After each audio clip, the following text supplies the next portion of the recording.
Assalamu alaikum dear students. I hope you are all doing well.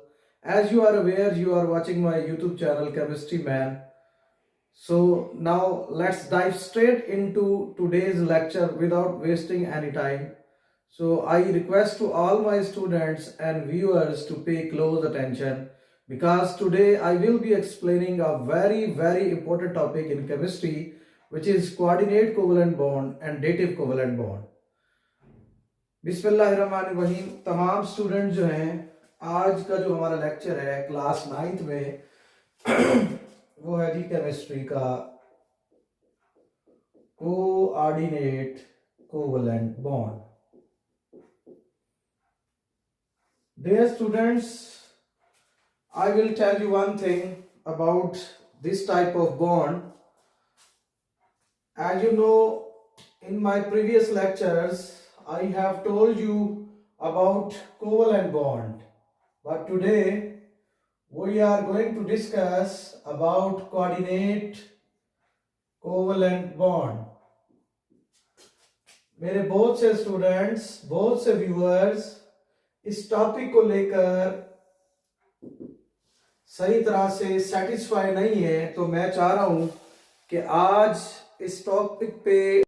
इस topic को अच्छे तरीके से डिस्कस कर लिया जाए। तो सबसे पहले मैं जो है इस टॉपिक की जो है डेफिनेशन अपने स्टूडेंट्स के साथ शेयर करने जा रहा हूं। तमाम स्टूडेंट्स गौर करेंगे। हम कह सकते हैं कि coordinate covalent bond it is a type of covalent bond. In fact ये हमारे पास कोवलेंट बॉन्ड की टाइप है।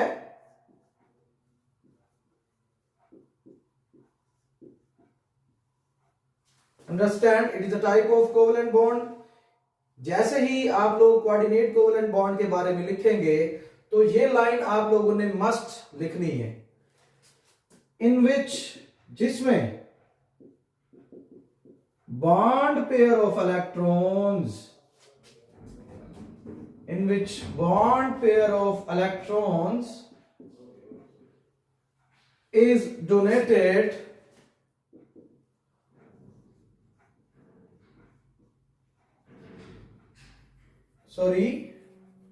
is donated by one bonded atom। ये है जी इसकी डेफिनेशन। आप लोग नोट कर लेंगे कि कोऑर्डिनेट कोवलेंट बॉन्ड एक्चुअली हमारे पास कोवलेंट बॉन्ड की टाइप होती है जिसमें इलेक्ट्रॉन्स का जो बॉन्ड पेयर होता है, in which bond pair of electrons is donated by one bonded atom only। ये इसकी डेफिनेशन है। इसमें एक चीज ऐड करेंगे, in which bond pair of electrons। Students थोड़ा सा इसको सही तरह से एक्सप्लेन यूं नहीं कर पाते। दरअसल ये कोवलेंट बॉन्ड की एक ऐसी टाइप है जिसमें इलेक्ट्रॉन्स का जो पेयर होता है वो एक ही एटम से जो है वो डोनेट किया जाता है। यानी कि आप दूसरे लफ्जों में आप ये कह सकते हैं, हमारे पास अगर मैं आप लोगों को एग्जांपल दूं, हाइड्रोक्लोरिक एसिड है या हमारे पास हाइड्रोजन गैस है, तो आप देख सकते हैं इधर हमारे पास क्लोरीन और जो हाइड्रोजन है, इधर हमारे पास हाइड्रोजन और दूसरी तरफ भी हाइड्रोजन है। अगर हम इनके आउटर मोस्ट इलेक्ट्रॉन्स की बात कर लें तो स्टूडेंट देखते हैं हमारे पास क्लोरीन के जो आउटर मोस्ट इलेक्ट्रॉन्स है वो 7 है, हाइड्रोजन एटम का जो आउटर मोस्ट इलेक्ट्रॉन है वो 1 है, और एग्जांपल नंबर 2 में जो हाइड्रोजन गैस है इसमें एक हाइड्रोजन के पास वैलेंस इलेक्ट्रॉन 1 है, दूसरे हाइड्रोजन एटम के पास वैलेंस इलेक्ट्रॉन 1 है। तो यहां पर जो है दोनों एटम म्यूचुअल शेयरिंग करके आपस में बॉन्ड तश्कील कर रहे हैं, बॉन्ड बना रहे हैं, जिसको हमने कोवलेंट बॉन्ड का नाम दिया हुआ है। देखा जाए तो दोनों एटम्स बाहमी शेयरिंग कर रहे हैं, म्यूचुअल शेयरिंग करके एक बॉन्ड तश्कील पा रहा है। इस बॉन्ड को हम कह चुके कोवलेंट बॉन्ड। अपने प्रीवियस लेक्चर में यह बात मैं काफी बार डिस्कस कर चुका हूं।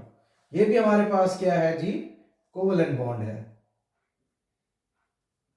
But in case of coordinate covalent bond, it is a type of covalent bond in which bond pair of electrons, in which electrons pair comes from the one atom। Sir इसको हमें सही तरह से explain करें कि जो coordinate covalent bond है ये किस तरह से कोवलेंट बॉन्ड की टाइप है। इस चीज को मैं आप लोगों को समझाना चाह रहा हूं। इस टॉपिक को स्टूडेंट्स अगर आपने अच्छे से समझना है तो सबसे पहले जो है आप डोनर और एक्सेप्टर स्पीशी को समझेंगे। ये कोवलेंट बॉन्ड और आयनिक बॉन्ड से थोड़ा हटके बॉन्ड कहलाता है। इसको कोऑर्डिनेट कोवलेंट बॉन्ड इसीलिए कहा जाता है क्योंकि किसी ऐसे मॉलिक्यूल में, किसी ऐसे सब्सटेंस में से इलेक्ट्रॉन का पूरा पेयर जो है वो ट्रांसफर होता है किसी ऐसे मॉलिक्यूल के पास, किसी ऐसी केमिकल स्पीशी के पास, किसी ऐसे एटम के पास, किसी ऐसे इलेक्ट्रॉन डेफिशिएंट मॉलिक्यूल के पास जिसको पूरा का पूरा इलेक्ट्रॉन पेयर चाहिए होता है। तो जहां ये इलेक्ट्रॉन पेयर शिफ्ट होता है जिसके पास, उसको हम एक्सेप्टर कहते हैं, और जो मॉलिक्यूल इलेक्ट्रॉन पेयर डोनेट करता है उसको हम डोनर कहते होते हैं। इन सिंपल वर्ड्स हम ये भी कह सकते हैं जो कोऑर्डिनेट कोवलेंट बॉन्ड होता है ये डोनर और एक्सेप्टर स्पीशी के दरमियान बनता है, और नॉर्मली जो है इसको स्मॉल एरो से रिप्रेजेंट किया जाता है। अब अगर आप लोग कोऑर्डिनेट कोवलेंट बॉन्ड का कॉन्सेप्ट थॉरली क्लियर करना चाहते हैं तो आप लोगों को जो है बॉन्ड पेयर और लोन पेयर का कॉन्सेप्ट जो है पहले वो क्लियर करना होगा। देखिए मैं आप लोगों को बॉन्ड पेयर के बारे में बताता हूं, फिर उसके बाद जो है हम लोन पेयर को डिस्कस करते हैं। इसकी डेफिनेशन आप लोग लिखेंगे, the shared pair of electrons, the shared pair of electrons present between the bonded atom, the shared pair of electrons present between the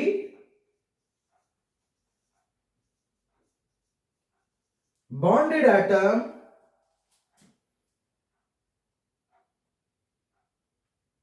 is called bond pair। इसको हम लोग बॉन्ड पेयर कहते हैं।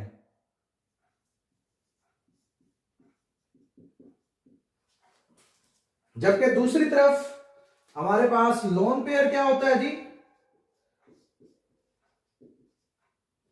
इसको भी मैंने अपने प्रीवियस लेक्चर में यूट्यूब चैनल के ऊपर मेरी कई वीडियोस इस टाइम मौजूद हैं। तो जब मैंने अपने स्टूडेंट्स के साथ, व्यूअर्स के साथ लिविंग स्ट्रक्चर डायग्राम जो है डिस्कस किया था टॉपिक, वहां पर मैं आप लोगों को लोन पेयर का कॉन्सेप्ट ऑलरेडी दे चुका हूं, लेकिन फिर से टॉपिक का हिस्सा है तो हम इसको डिफाइन कर लेते हैं। लोन पेयर का मतलब आप क्या लिखेंगे, द नॉन बॉन्डेड पेयर,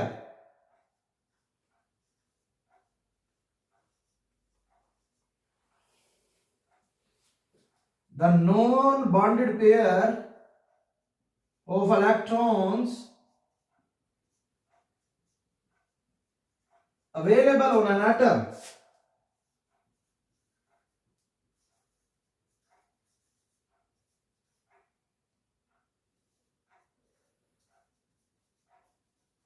ये है जी हमारे पास लोन पेयर।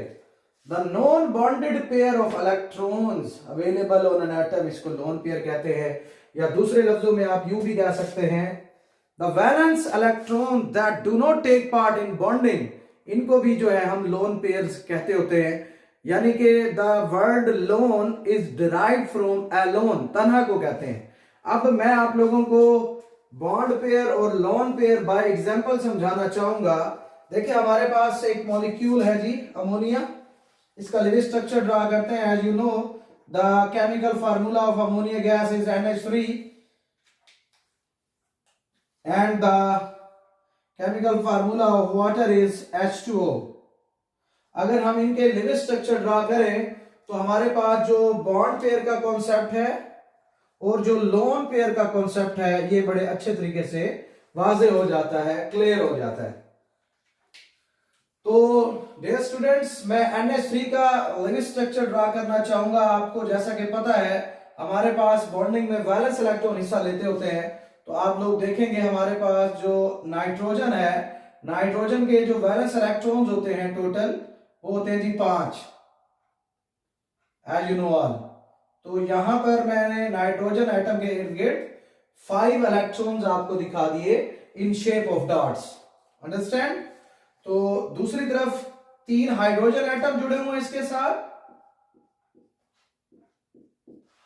और आप लोग ये भी जानते हैं कि हाइड्रोजन के पास जो वैलेंस इलेक्ट्रॉन है एक है, इसके पास भी एक है, इसके पास भी एक है। तो in this world everything wants to become stable. तो नाइट्रोजन के पास 5 इलेक्ट्रॉन ऑलरेडी हैं। इसको स्टेबल होने के लिए, अपना ऑक्टेट पूरा करने के लिए, अपना आउटर मोस्ट शेल कंप्लीट करने के लिए कितने इलेक्ट्रॉन्स की नीड है? 3 इलेक्ट्रॉन्स की नीड है। तो ये इसके साथ बॉन्ड बनाएगा, इसके साथ बॉन्ड बनाएगा, इसके साथ बॉन्ड बनाएगा। नाइट्रोजन के 8 पूरे हो जाएंगे। इसका duplet rule, duplet rule, duplet rule को ये फॉलो कर रहे हैं। तो अब इस अमोनिया के केस में आपने देखा हमारे पास 3 बॉन्ड पेयर बने। ये है जी शेयर्ड पेयर ऑफ इलेक्ट्रॉन। ये देखें जहां पर मैं राइट लगा रहा हूं, टिक का निशान लगा रहा हूं, ये हमारे पास क्या है जी? बॉन्ड पेयर है। क्योंकि बॉन्ड पेयर को हमने कहा है the shared pair of electron present between the bonded atom. ये हमारे पास बॉन्डेड एटम है। ये N के साथ H जुड़ा हुआ है, इसके साथ H लगा हुआ है, इसके साथ H लगा हुआ है। अब जहां पर हमारे पास इलेक्ट्रॉन्स का ऐसा जोड़ा जो बॉन्डिंग में हिस्सा नहीं ले रहा, वैलेंस इलेक्ट्रॉन्स का वो पेयर जो बॉन्डिंग में हिस्सा नहीं ले रहा, स्टूडेंट्स इसको जो है हम लोग क्या कहते होते हैं? लोन पेयर कहते हैं। The non bonding pair of the non bonded pair of electron available on an atom, इसको जो है हम लोन पेयर कहते हैं। अंडरस्टैंड? होप सो आप लोगों को ये बात समझ आई होगी। और इसी तरह से ये हमारे पास क्या है जी? बॉन्ड पेयर है। ये हमारे पास बॉन्ड पेयर है। इसी तरह से एक और एग्जांपल देना चाहूंगा वाटर की। वाटर की अगर हम लिविंग स्ट्रक्चर ड्रा करें तो ऑक्सीजन को आपने ऑक्सीजन एटम को दरमियान में रखना है। और आप जानते हैं ऑक्सीजन एटम के वैलेंस इलेक्ट्रॉन्स कितने होते हैं जी? 6 होते हैं।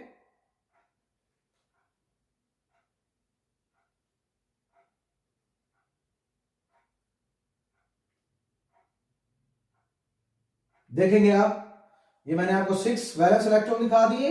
कितने H जुड़े हुए हैं जी? 2 हाइड्रोजन एटम पानी के मॉलिक्यूल में मौजूद होते हैं, एज यू नो। तो हमारे पास हाइड्रोजन के पास जो वैलेंस इलेक्ट्रॉन है एक है, इसके पास भी एक है। तो ये बॉन्ड बनाएगा। ऑक्सीजन इसके साथ बॉन्ड बनाएगा। ऑक्सीजन के इलेक्ट्रॉन्स कितने हो जाएंगे? 7। इसके साथ बॉन्ड बनाएगा 8। तो हमारे पास पानी के मॉलिक्यूल में इस टाइम आपने देखा कि 2 बॉन्ड पेयर हो गए, एक ये वाला और एक ये वाला। और इसमें हमारे पास जो लोन पेयर है वो कितने हैं बेटा? वो हमारे पास 2 लोन पेयर मौजूद है। यानी कि इलेक्ट्रॉन्स का वो जोड़ा, इलेक्ट्रॉन्स का वो पेयर जो बॉन्डिंग में हिस्सा ना ले रहा, उसको लोन पेयर कहते हैं। सवाल भी आता रहता है how many lone pair are present in water molecule. तो आप क्या कहोगे? 2 lone pair are present in water molecule. तो ये तो एक बॉन्ड पेयर और लोन पेयर के हवाले से आपको समझाना जरूरी था। लेकिन अब मैं अपने लेक्चर की तरफ आपको ले जाना चाहूंगा, क्योंकि मैंने आप लोगों को डेफिनेशन में बताया कि जो कोऑर्डिनेट कोवेलेंट बॉन्ड है इसका दूसरा नाम होता है डेटिव बॉन्ड।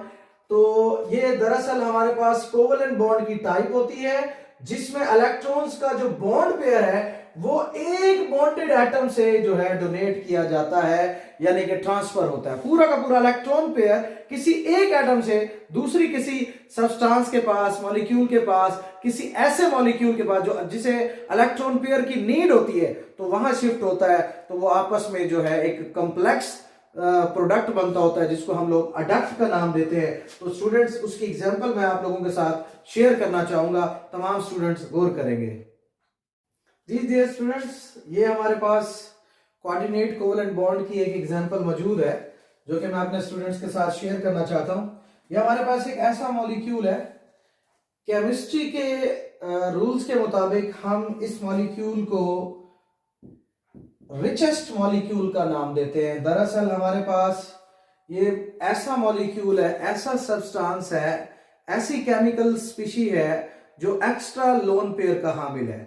अगर हम इधर नाइट्रोजन एटम की तरफ अपनी नजर घुमाएं तो हमारे पास हम देखने को मिलता है कि नाइट्रोजन एटम पर एक लोन पेयर मौजूद है।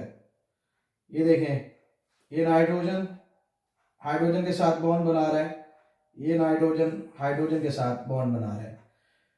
नाइट्रोजन अपने वैलेंस इलेक्ट्रॉन्स कंप्लीट करने के बाद अपने आउटर मोस्ट शेल में वैलेंस इलेक्ट्रॉन अपना ऑक्टेट कंप्लीट करने के बावजूद भी इलेक्ट्रॉन का ऐसा जोड़ा उसके पास मौजूद है, इलेक्ट्रॉन का पेयर मौजूद है उसके पास, जिसको हम लोग लोन पेयर कह चुके हैं, जो कि बॉन्डिंग में हिस्सा नहीं ले रहा।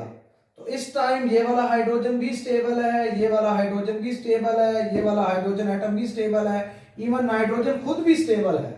लेकिन अभी भी इसके पास lone pair electrons, non bonding pair of electron मौजूद है, जो ये किसी ऐसे मॉलिक्यूल को देकर उसको जो है स्टेबल कर सकता है, जिसे पूरे के पूरे 2 इलेक्ट्रॉन चाहिए, यानी कि इलेक्ट्रॉन पेयर चाहिए।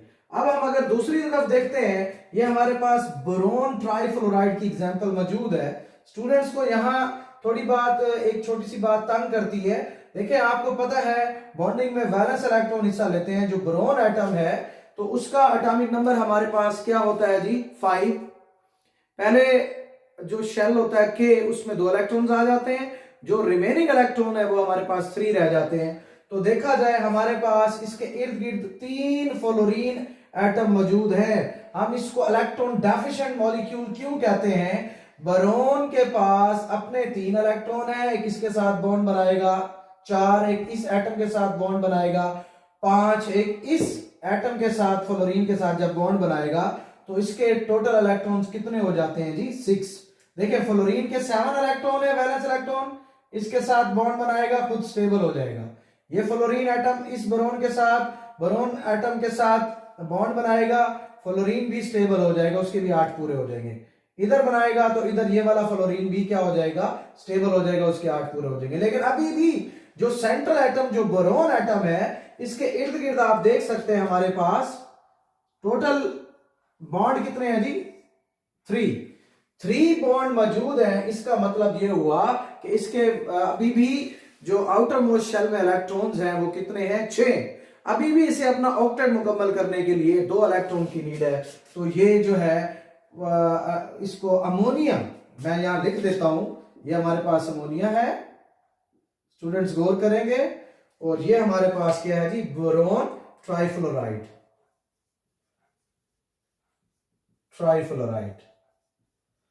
तो होता क्या है जी? ये जो है अपना पूरा का पूरा इलेक्ट्रॉन पेयर जो है, लोन पेयर जो है, किसको दे देता है? बोरोन ट्राइफ्लोराइड को दे देता है। देखें, दुनिया में हमेशा वो लोग डोनेट करते हैं, वो लोग डोनेशन करते हैं जिनको अल्लाह ताला ने ज्यादा दिया होता है।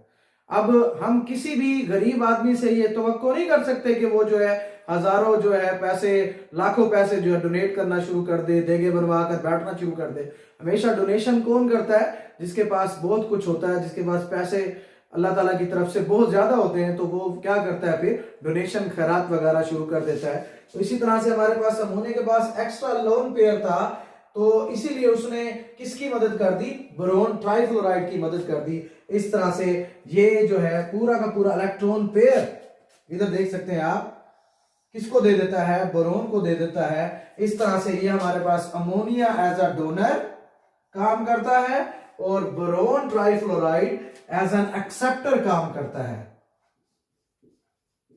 क्योंकि इसको इलेक्ट्रॉन पेयर की नीड थी। इसको जो है स्टेबल होने के लिए पूरे के पूरे 2 इलेक्ट्रॉन चाहिए थे, लेकिन ये बेचारा इलेक्ट्रॉन डेफिशिएंट था। अमोनिया इसकी कमी पूरी कर जाता है। तो इस तरह से ये हमारे पास जो है एक कॉम्प्लेक्स स्पीशी बन गई, एक कॉम्प्लेक्स प्रोडक्ट बन गया। इसको हम क्या कहते हैं बच्चों? अडक्ट कहते होते हैं।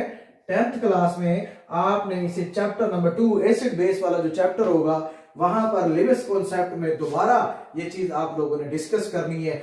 नॉर्मली जो हमारे पास कोऑर्डिनेट कोवेलेंट बॉन्ड जो है, इसको हम इस स्मॉल एरो से रिप्रेजेंट करते हैं, और ये जो हमारे पास कोऑर्डिनेट कोवेलेंट बॉन्ड होता है, इसकी जो टेल होती है ये डोनर स्पीशी की तरफ होती है और इसका जो हेड होता है वो एक्सेप्टर की तरफ होता है। उम्मीद करता हूं कि आपको आज का लेक्चर समझ आया होगा। अगर फिर भी कोई बात आपको जो है डिस्टर्ब कर रही है या परेशान कर रही है तो आप बिला झिझक जो है मेरे YouTube चैनल में जो है कमेंट कर सकते हैं। किसी भी वीडियो में आप कमेंट करके इस टॉपिक से रिलेटेड सवाल कर सकते हैं।